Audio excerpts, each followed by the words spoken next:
Hey guys, today I'm going to be upgrading my Toyota radio to this new one. It's an Android-based radio, and it has 64 gigs of ROM and 6 gigs of RAM. The appeal of this one is it has a much bigger screen, it's supposed to fit right inside the slot, and the connectors are all plug and play.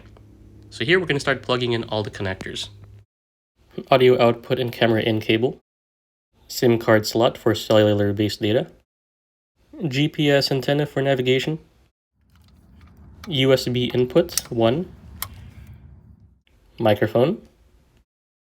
And now we can start ripping apart the car.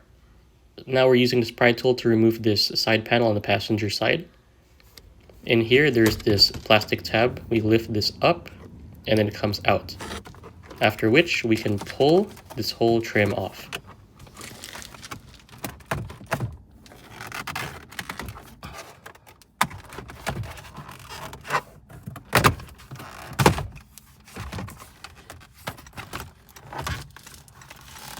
We remove 3 connectors, just push in and pull out here.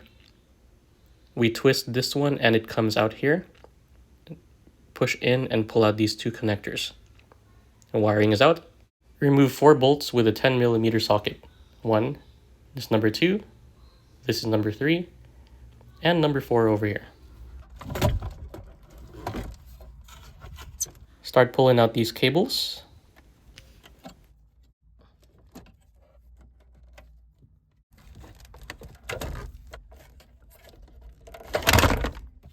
Remove the bracket from the old radio. There are 3 screws on each side.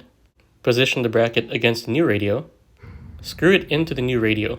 There are 2 brackets, 1 on each side.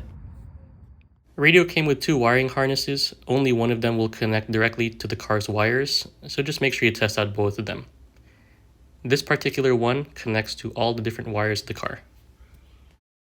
So these USB wires, I'm going to put them in the glove box. I'm just going to wire them this way, and they're just going to drop straight into the glove box. Now plug in the wiring harness into the back of the radio. There is a black ground cable. I've wired it to that screw over there. Found another loose cable to plug into the harness. And this one as well. So from the car's wiring harness, I've taken the 2 audio cables, aux in R, aux in L, as well as camera, and wired these up. Everything else, not wired.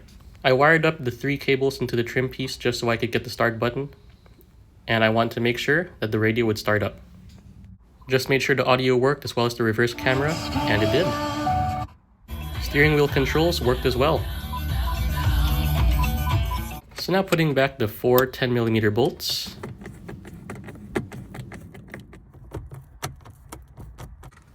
Put the plastic bezel back on, and then snap it in.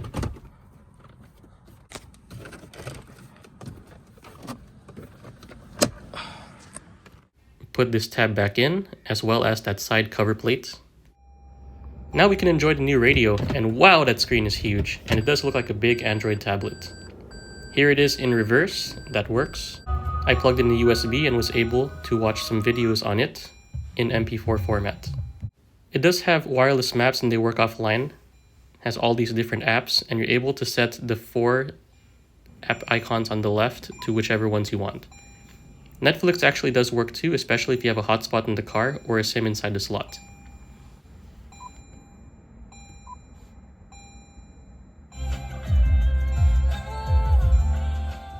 As soon as you turn the car on, the radio starts in 2 seconds. There is a projection capability as shown here. It has all these different settings, including car-specific settings, changing the LEDs, changing driving settings, night and day mode, sound, storage, etc. Swiping down allows for quick access to controls. And now we're going to connect Apple CarPlay. So tapping this icon is connecting it to Bluetooth, which is Car Kit. So on the phone here, just going to tap that, enter the pin, hit pair. And in about 10 to 20 seconds, it will do its initial pair, and every time I get in the car, it now pairs to my phone.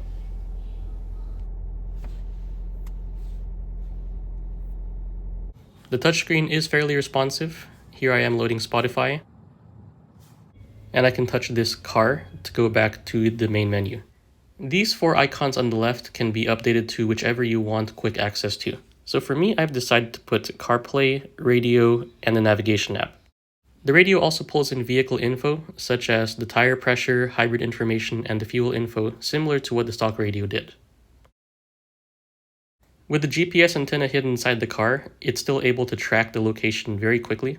This is the iGo maps that comes with the car in offline mode. For specifications, this is running Android 12. It has octa-core, which is 2 quad-core processors put together. SIM slot, 6 GB of memory, and 64 GB of storage. And that's it. Hope you liked the video, and I hope to see you in the next one. Thank you very much for watching this one. Hope you like and subscribe as well.